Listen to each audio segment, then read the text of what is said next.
Sebagai negara baru, Indonesia masih harus banyak belajar dalam berbagai hal agar negaranya semakin kuat.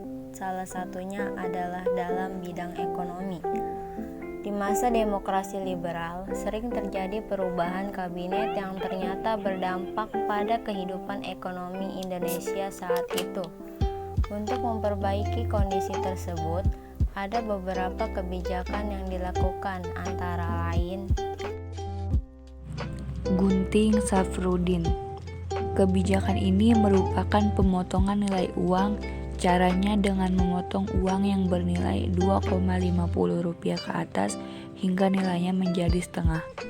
Kebijakan ini dikeluarkan pada tanggal 20 Maret 1950 oleh Menteri Keuangan saat itu, yaitu Safrudin Prawira Negara. Kebijakan ini dilakukan dengan cara menggunting uang kertas menjadi dua bagian kanan dan bagian kiri.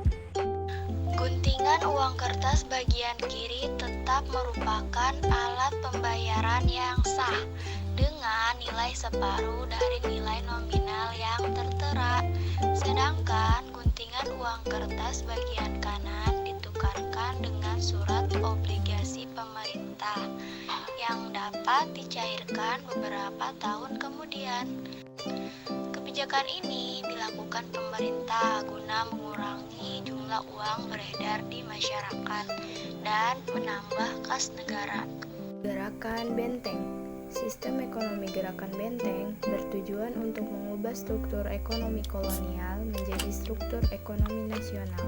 Program ini dicetuskan oleh Dr. Sumitro Jojo Hadikusumo, seorang ahli ekonomi Indonesia yang dituangkan dalam program kerja Kabinet Nasir.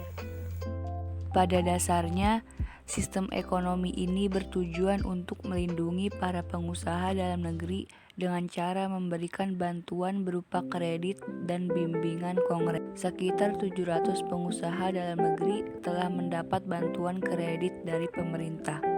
Namun, program ini tidak berjalan dengan baik karena kebiasaan konsumtif yang dimiliki oleh pengusaha dalam negeri.